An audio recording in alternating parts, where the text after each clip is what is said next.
Olá, buscadores. Estamos iniciando mais uma edição do programa Leituras para Viver Melhor, programa produzido em parceria da Editora Teosófica com a TV Suprem.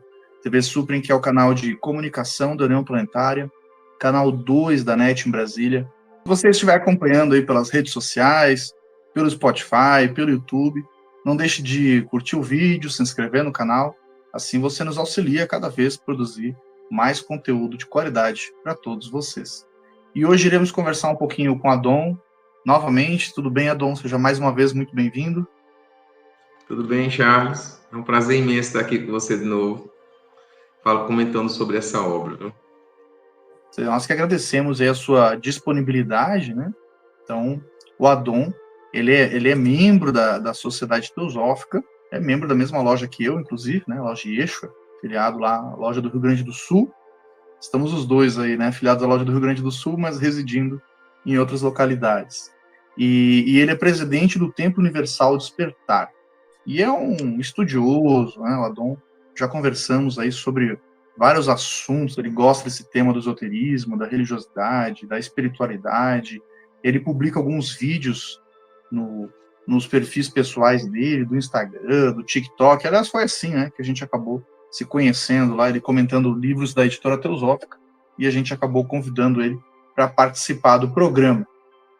E hoje nós iremos conversar sobre um livro que ele estava fazendo uma série de comentários lá nas redes sociais dele, que é um clássico da literatura. Eu estou aqui com a edição de luxo, que vem nesse box, né? Ele vem, claro, pode ser adquirido também de maneira avulsa, mas ele tem essa opção aqui, né, do box clássico, com outros 5 clássicos aqui da literatura teosófica e espiritualista, que é Aos Pés do Mestre. Ele tem também a edição de bolso da Editora Teosófica, que é uma edição já publicada há bastante tempo, né? E essa edição de luxo, que ela é um pouquinho mais recente. Então, esse livro aqui, né, reza a lenda que foi escrito pelo Krishnamurti quando ele ainda era muito jovem, né? Dizem que ele tinha 13, 14 anos, que ele recebia as instruções do mestre dele em sonhos, e que depois ele transcrevia, né, a última frase do ensinamento que ele recebia, ele transcrevia, ele lembrava, né, conseguia memorizar a última frase do ensinamento e ia anotando no dia seguinte, que depois isso acabou surgindo aí o livro desses ensinamentos que ele recebia no mundo onírico. Ao menos essa é a história que nos contam, né, a respeito dessa obra aí enigmática. Adon, então, essa obra, né, ela já foi comentada aqui no programa por outros convidados, mas clássicos nunca se esgotam, né, e cada um de nós faz uma leitura diferente. Mesmo a mesma pessoa, quando lê mais de uma vez a mesma obra, acaba tendo insights diferentes, acaba tendo aprendizados cada vez mais agregadores. Fala um pouquinho para nós qual é a sua percepção do momento dessa obra e por que você estava produzindo, né, até alguns comentários sobre a obra, por que você está debruçado em cima dela hoje. Então, nos outros vídeos, né, que eu gravei aqui com você, eu falei bastante dessa obra, mesmo quando eu falei sobre o ocultismo prático, falei sobre essa obra. E é interessante que eu disse para você que o ocultismo prático, né, tinha se tornado meu novo livro favorito. Aí depois eu fui reler Aos Pés do Mestre. E aí eu tive uma outra percepção do livro Aos Pés do Mestre. Porque esse livro ele tem a marca da segunda geração, né, da Sociedade Teosófica. Ele parece muito com, por exemplo, a primeira geração Blavatsky ali, tem uma textura, assim, um tempero diferente. Quando chega na segunda, a gente vê que esse livro ele tem bastante disso, né? Só que quando você estuda lá o ocultismo prático, sempre a Blavatsky ela traz para uma questão muito, muito interna do ser humano, pelo que eu percebo, né? E quando você chega na segunda geração, a gente lida mais com apesar de ainda haver essa questão do interno, mas há muito da natureza externa, né? O mundo astral, o mestre como uma entidade fora. E aí talvez eu tenha cruzado essas duas obras que estão presentes aí nesse box, que eu achei ele maravilhoso, inclusive nos meus vídeos lá nas minhas redes sociais eu digo que ele é fantástico, é uma ideia fantástica, né? Porque reúne muitas obras boas. Para quem não conhece ainda a teosofia, para quem não conhece ainda a sociedade teosófica, eu acho que ele é um achado, né? Uma arca, esse combozinho aí. Então, talvez por isso eu tenha tido essa percepção diferente. Até quando eu falei sobre a questão do mestre aqui, né? Porque muitos têm essa pretensão de ter um mestre externo, de ser aceito por um mestre, né? Um Mahatma. Só que nós sabemos, apesar de que o mundo de hoje, todo mundo diz hoje que está sendo instruído por algum mestre, né? Tem um Moria em cada esquina, por exemplo, mediunicamente falando. Mas a gente sabe que é puxado, né? Ser instruído por um mestre, por um guru, né? Da altura dos Mahatmas, pelo menos os Mahatmas da teosofia, a gente vê que tem que ter aí um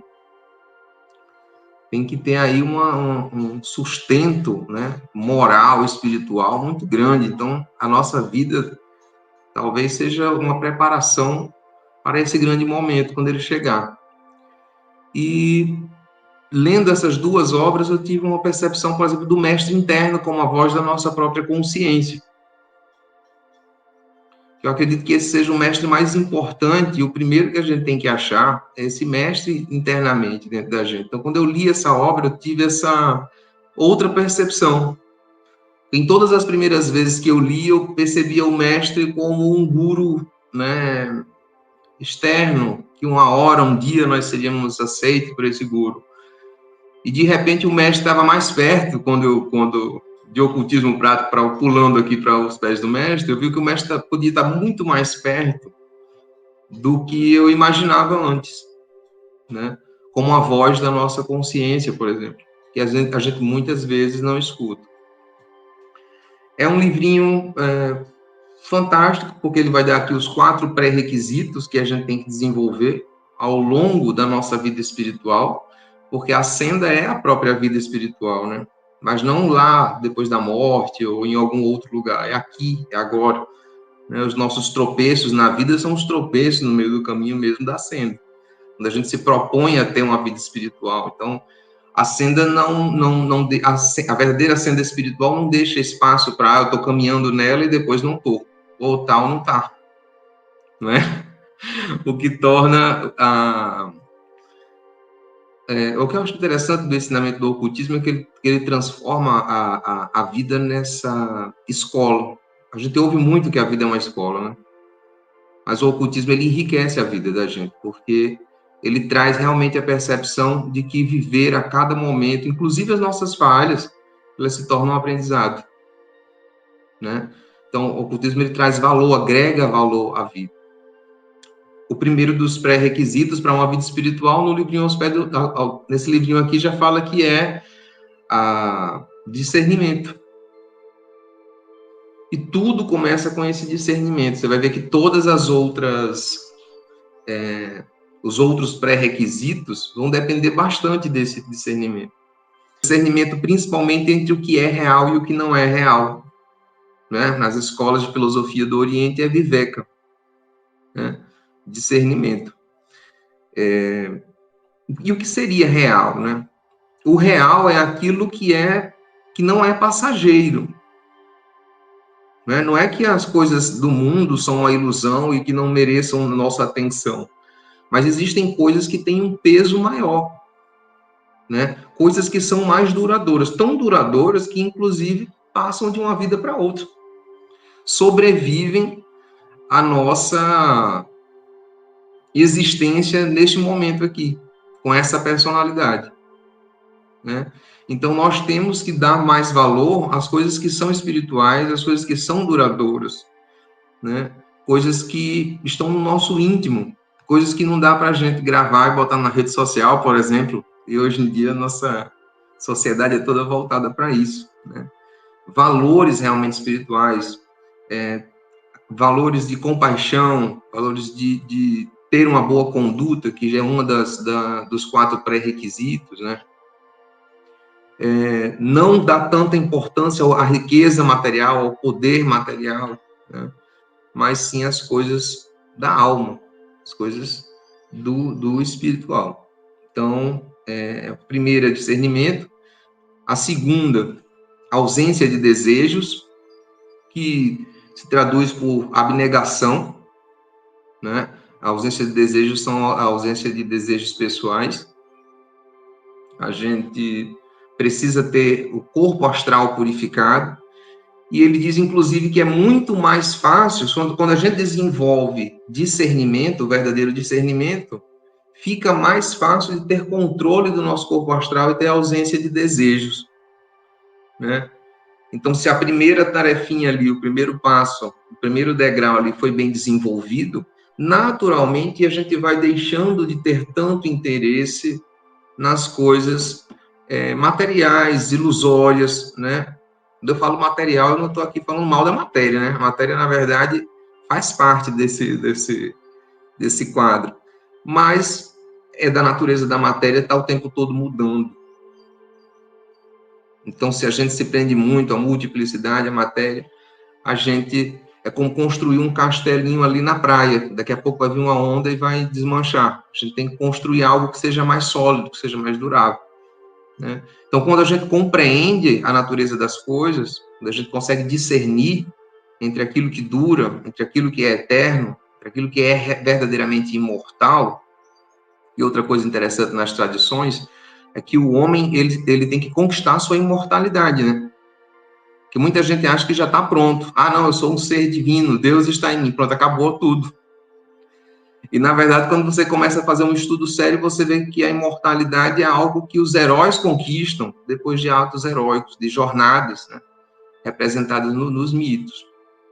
Então, eu acredito que o discernimento se trata disso, que vai culminar justamente nesse maior controle da ausência de desejos. Por quê? Porque quando eu tenho discernimento, eu também começo a matar o meu eu egoísta. Eu paro de querer as coisas só para mim. Eu paro de querer valorizar esse eu que está aqui, né? Foi criado pela minha mente. E, na verdade, o que existe é a humanidade. Sou parte da humanidade, né? Então, a gente entra nessa ausência de desejos. Depois, a limpeza desse desejo, desse corpo astral, vem basicamente de a gente matar o eu egoísta ao longo do caminho. Desenvolver altruísmo e combater o egoísmo. Esse é o programa Leituras para Viver Melhor. Hoje estamos conversando com Adon sobre um clássico da literatura teosófica, espiritualista, ocultista, Aos Pés do Mestre, de autoria do Jiddu Krishnamurti, publicado no Brasil pela Editora Teosófica. Iremos para um rápido intervalo e voltamos daqui a pouco. Até já.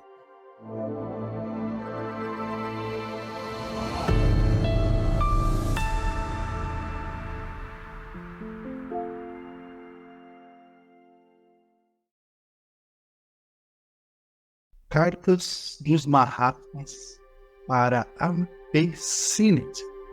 Essa coleção de cartas foi publicada no Brasil pela Editora Teosófica em 2 volumes. Mas afinal, que cartas são essas? Quem são os Mahatmas? Quem é Sinnett? O termo Mahatma significa grande alma e era uma das terminologias que Helena Blavatsky usava para se referir aos seus mestres. Estes, por sua vez, eram homens que se diziam que já estariam livres do karma, o que na tradição budista também se chama de Arhat. Dizem que alguns destes grandes sábios aceitam discípulos para instruir em trabalhos que beneficiem a humanidade. Era o caso de Blavatsky. Sinnett, por sua vez, era um teósofo da primeira geração que teve a oportunidade de trocar correspondência com estes grandes mestres de sabedoria. Conta-se que a forma como essas cartas chegavam até ele envolvia algum processo oculto que chamavam de precipitação, onde a tinta se materializava diretamente no papel. O fato é que essas cartas estão até hoje disponíveis no Museu Britânico em Londres e algumas também na sede internacional da Sociedade Teosófica em Adyar, na Índia, para consulta e verificação aí de todos os estudantes e interessados.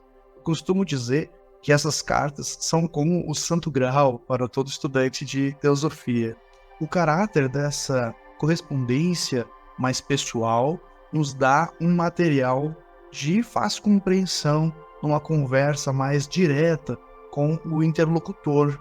Durante muito tempo, essas cartas permaneceram ocultas, porque eram de caráter privado, e só muitos anos depois é que se tornaram disponíveis para o grande público. Além dos 2 volumes originais, nós temos também um terceiro volume, intitulado Cartas dos Mestres de Sabedoria, onde temos acesso a algumas outras cartas que ficaram de fora da coleção original, inclusive cartas direcionadas a outras pessoas, como Anibesa e a própria Blavatsky, além do Sinet. E também temos na coleção algumas cartas que foram escritas pela própria Helena Blavatsky. Todos os livros dessa coleção podem ser encontrados aí nos canais da Editora Teosófica.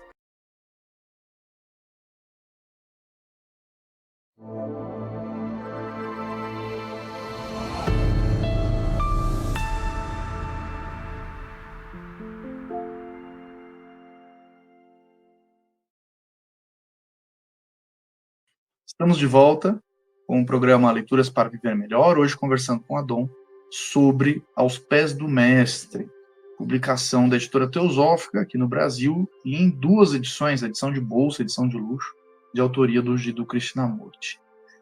Adon, você estava falando, né? Então, primeiro bloco aí, você falou das 2 primeiras qualidades da senda espiritual. Para quem está nos ouvindo, né? Alguns pontos que talvez a pessoa às vezes não está familiarizada com esses tópicos, né? Então, a literatura teosófica fala da senda. Existe a senda natural, na qual todos nós estamos inseridos, né? A senda natural aí de evolução da humanidade, que levaria muitos íons, né? Muitas eras para atingir seu objetivo. E você tem a senda acelerada, que seria quando a pessoa se interessa pelo autoconhecimento e esses temas, e ela começa a adquirir em poucas vidas, né, uma compreensão maior da nossa natureza, o que a gente está fazendo aqui, e assim por diante, acelerando o processo, por isso senda acelerada. E dizem que essa senda acelerada existiria aí senda aberta, que é quando a pessoa estuda por conta, né, autodidata, e existiria a senda fechada, que é quando essa pessoa é aceita por um mestre. Então, o Adon falou aí dos mestres, os Mahatmas, da literatura teosófica, que eram seres humanos, eram pessoas, né, que conviveram na época de Blavatsky ali com ela, e que só que eram pessoas que diziam, né, que estavam livres do karma, que já haviam saído da roda do Sansara. Então eles selecionam alguns poucos discípulos, né. Então esse convite, né, cada pessoa aí no seu progresso particular pode em algum momento ser auxiliado, sabendo ou não sabendo, né. Dizem que tem o discípulo leigo também, ou laico, né, que é aquele discípulo que ele não sabe que está sendo orientado por um mestre, mas de longe ali o mestre está enviando as inspirações, né, os inceptions aí, né, para a pessoa conseguir realizar suas obras. E o Adon falou também sobre o mestre interior, a Blavatsky chama nas obras do Mahaguru, que seria o grande guru, né. Então, além desses mestres, você teria também o mestre interno, que seria nada mais do que a própria consciência humana. Então, conforme a gente vai se purificando, como ensina na tradição do yoga, né, os yamas e niyamas, cada vez mais a gente vai tendo acesso a essa inspiração direto da fonte, digamos assim. Adon, então, você falou, né, ali o livro, ele trata das qualidades do discípulo, né, para a senda espiritual. Você falou do discernimento, falou da ausência de desejos, e aí nós temos aí mais 2, né, são 4 ao total. Teria a boa conduta e o amor. A boa conduta que ela se subdivide em vários outros, né? Então, a boa conduta, o autor apresenta ali domínio da mente, domínio da ação, tolerância, contentamento, unidirecionalidade e confiança. Fala um pouquinho para nós, então, como que o autor apresenta isso e qual o seu entendimento desses tópicos. A primeira coisa, no domínio da mente, a gente vai ver aqui o primeiro ponto é dominar a ira, né? Que não é simples, né? O domínio da ira, da raiva, porque enquanto mais a gente vai fazendo a caminhada espiritual, a gente vai se sensibilizando. O que é muito diferente do que hoje se pensa, né, nesses caminhos pseudo-espirituais, que a gente não deve se incomodar com nada, né, de que a gente tem que ser indiferente a tudo, ao lado feio da vida. Na verdade, pelo que eu estou vendo aqui, se torna mais difícil ser indiferente, né, ao que as pessoas que não estão trilhando o caminho são, né? Por quê? Porque você se torna mais sensível.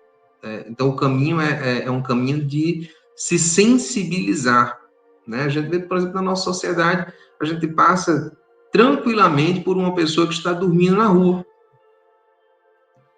Não acredito que alguém que faça a vida espiritual não consiga se sensibilizar com isso, né? Então, os nossos nervos são afetados por barulhos, né? Como ele diz aqui, por barulhos, por perturbações, né? E a gente precisa se manter centrado. Quando eu conseguir isso aí, viu, Charles, eu te aviso. Não sei se você já deve ter conseguido, não...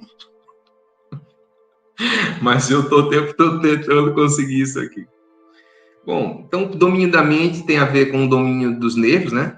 Da ira, também da depressão. Ele fala, depressão é um erro. Mas como assim? Aqui ele se refere, acredito eu, a tamas, né? A lentidão. Não sei se vocês já tiveram alguma amizade, ou conhecem alguém que vocês têm algum propósito bom, vou começar uma academia, vou fazer alguma coisa para fazer bem a minha saúde, e aquela pessoa vai lá e faz um comentário que você sente que está perdendo potência só em conversar com aquela pessoa. Né? As palavras de determinadas pessoas nos dão potência e outras nos tiram potência. De fazer, vou fazer uma dieta, vou me tornar vegetariano, né? Vou querer um relacionamento mais sério, não ter uma vida assim desregrada, uma vida íntima desregrada. Aí você vem, você fala com algum amigo, algum colega, você vê que aquela pessoa te tira potência para fazer uma coisa boa. Você não vai conseguir, eu quero ver se você vai... Eu acredito que a depressão que ele fala aqui é nesse sentido, da tristeza. A depressão é um erro, né? A gente entrar naquele momento de inércia, né? De não querer agir também. E a parte da raiva, eu acredito que seja o exagero, fazer uma relação aí com o Bhagavad Gita, né?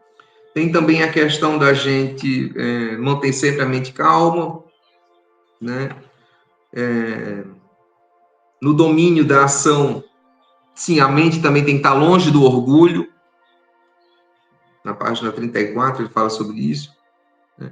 Usar o nosso poder mental sempre para auxiliar o próximo. Então a gente tem que ter muito cuidado nisso, essa questão de ter uma pessoa que a gente está vendo que está falhando, até um irmão nosso de caminhada. Aí a gente começa a lançar pensamentos sempre negativos, de ira, de raiva contra aquela pessoa. Muitas vezes a gente pensa que os nossos pensamentos não estão fazendo efeito. Mas fazer uma vida espiritual também requer vigilância pelos próprios pensamentos, para não perder muito tempo direcionando pensamentos negativos contra outra pessoa. Por quê? Porque se aquela pessoa realmente estiver suscetível, num momento sensível da vida dela, ela vai captar aquele pensamento. E vai ser pior para ela. Então, em vez disso, a gente deve direcionar para as pessoas que estão ali, que a gente está vendo que a conduta não está muito positiva, a gente tem que direcionar pensamentos amorosos, pensamentos inspiradores, para que isso possa ajudar aquela pessoa. Né? Também tem esse ponto aí dos pensamentos. E também manter a nossa mente sempre livre do orgulho. Né? Aqui ele fala, preserva a tua mente do orgulho, pois o orgulho provém somente da ignorância. O homem que não sabe pensa ser grande, imagina ter feito esta ou aquela grande coisa.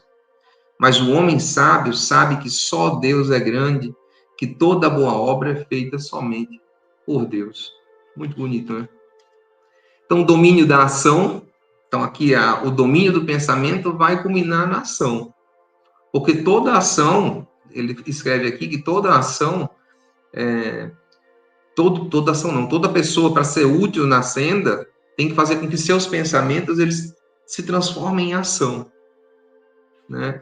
E quando a gente estuda o ocultismo prático, a gente vê também essa relação de a oração da vontade, né? Eu acho aquilo fantástico. Oração da vontade. Transforma tuas orações em atos, né? Então, transforma aqui teus pensamentos na boa conduta em ação. Que ação é essa? Um ponto logo iniciar aqui, que eu acho bem interessante, é: não deixa de fazer coisas pequenas porque você está comprometido numa coisa grande. Se você se comprometer em fazer qualquer coisa, busca a excelência. Quase o estoicismo, né? Quase o imperador Marco Aurélio falando aqui. Quase não, com certeza é muito estoico essa verdade. Né? Busca a excelência nas pequenas coisas. Né? Se está fazendo uma coisa pequena, termina de fazer. Para não deixar de fazer aquelas coisinhas, aqueles detalhes, porque você acha que você está envolvido numa grande obra. Acho que o grande problema do buscador é porque a gente, quando menos espera, a gente está dentro de uma ideia megalomaníaca de que a gente vai salvar a humanidade, de que a gente vai fazer uma coisa grande, e a gente perde muito de vista. Eu falo por mim, mas eu tenho contato com muitos buscadores, muitas pessoas de movimentos diferentes também, e eu vejo isso. Né? Às vezes a gente se perde nos detalhes da vida, né? Em saber se relacionar bem com a nossa família, em saber se relacionar bem amorosamente, em saber ser honesto dentro do nosso trabalho, né? Do nosso meio de vida. Essas pequenas coisas é o que vão dar força para coisas cada vez maiores na nossa ação. A tolerância, né? Devemos ter tolerância para com os outros.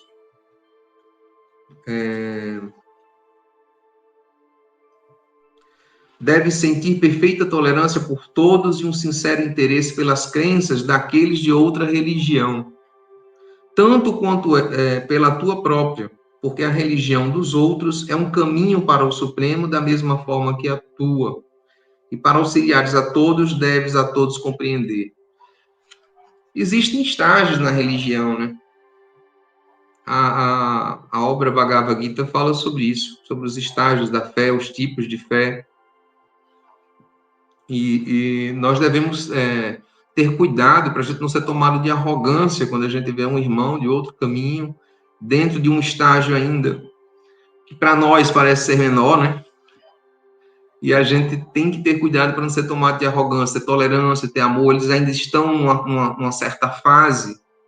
Nós temos que ter esse cuidado também, de não menosprezar outros caminhos, né? E outras formas de fé. Tem pessoas que são mais cerimonialistas, né? Outros são menos cerimonialistas, mas as pessoas ainda usam aquilo que o seu estado de consciência necessita, né? Eu digo isso por mim mesmo. Por exemplo, eu gosto de rezar. Eu já conheci alguns irmãos da teosofia que não rezam, não é importante rezar. Eu gosto de rezar. Me traz muito equilíbrio interno quando eu estou rezando. Eu gosto de fazer o terço. Quando eu estou fazendo o terço, eu consigo ali meditar, ver os mistérios do terço, passo a passo da vida de Jesus, trazendo o Jesus ali da história para a caminhada do Cristo interno dentro de nós, que a gente sabe que tem um Cristo, né? Então, eu particularmente me identifiquei com essa parte aqui bastante. Contentamento.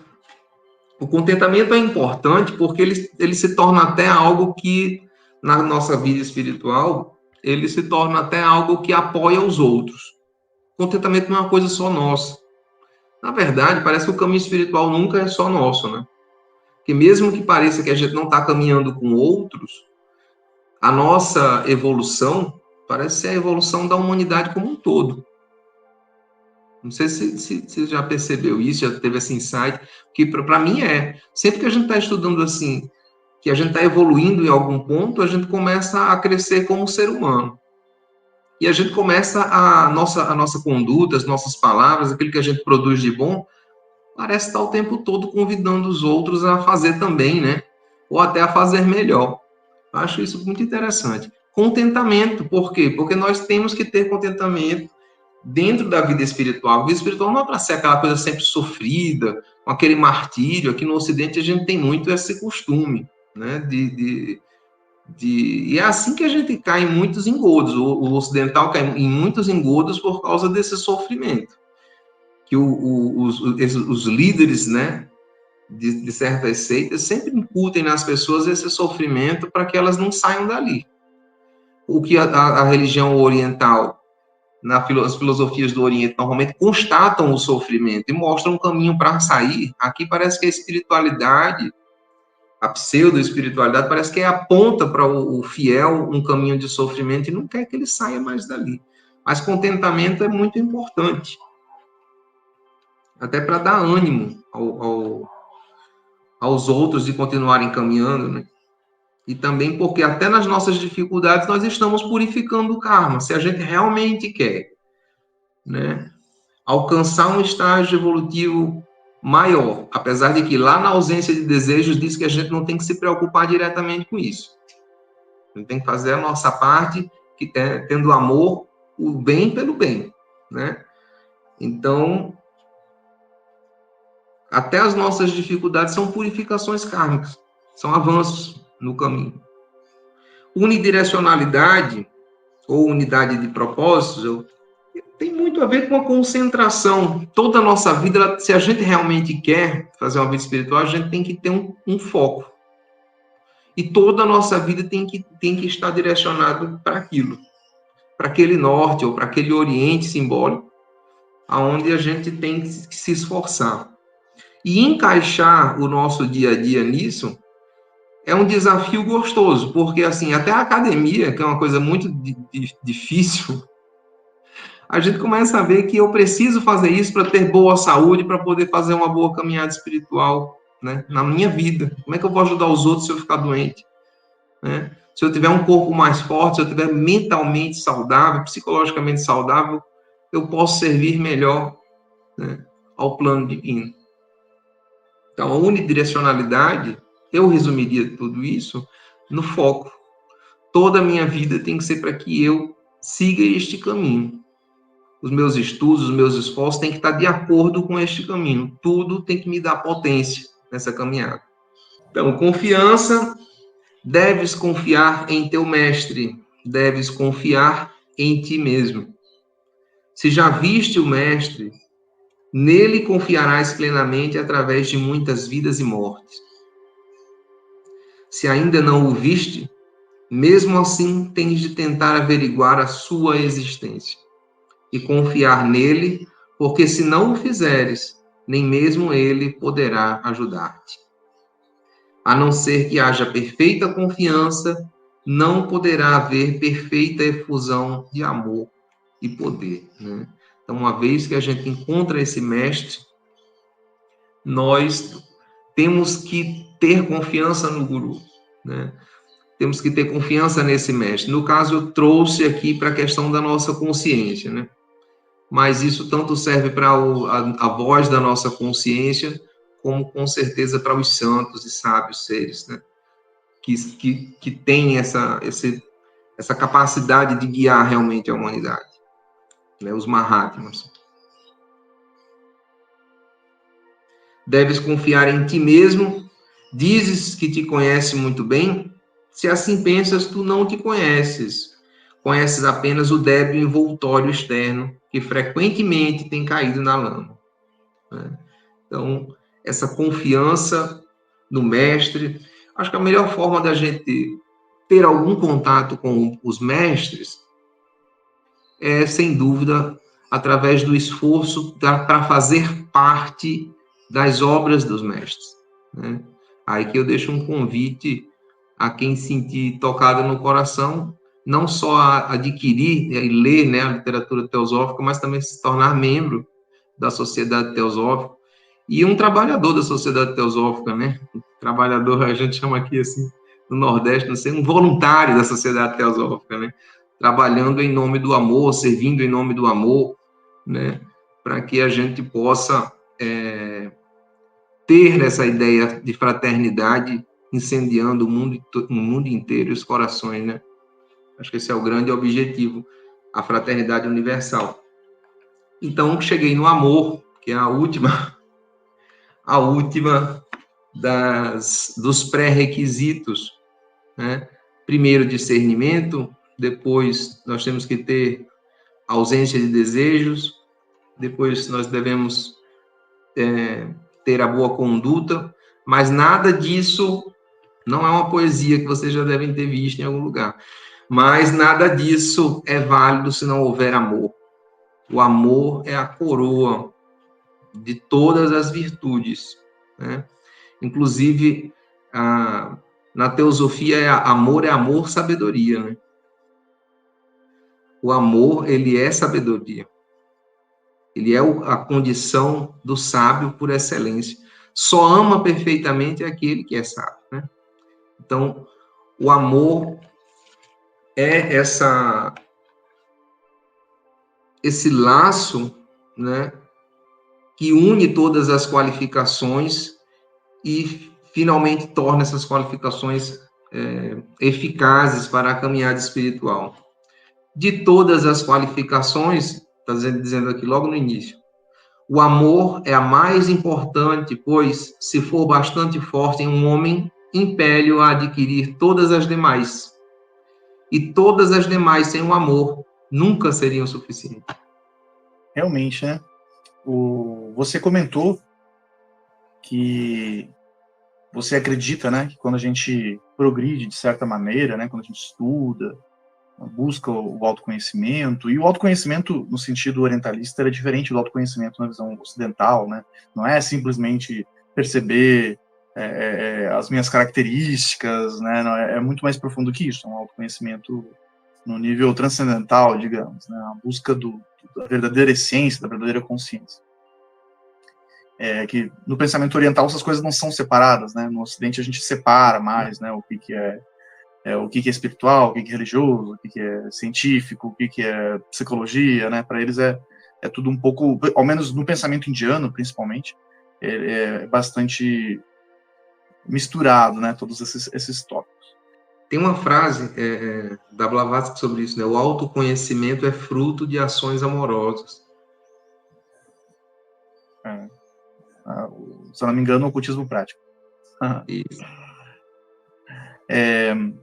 E eu acredito, Adon, que eu tenho uma visão não dualista, né? O pensamento teosófico, geralmente, ele tem nessa característica, né? Uma visão não dualista, assim como várias filosofias indianas, como a Advaita, entre outras, né? Então, eu acredito, de fato, que nós somos, como dizia Blavatsky, uma só consciência, aparentemente fragmentada, ou seja, somos um ser, né? Ou pontos de vistas diferentes de um mesmo observador.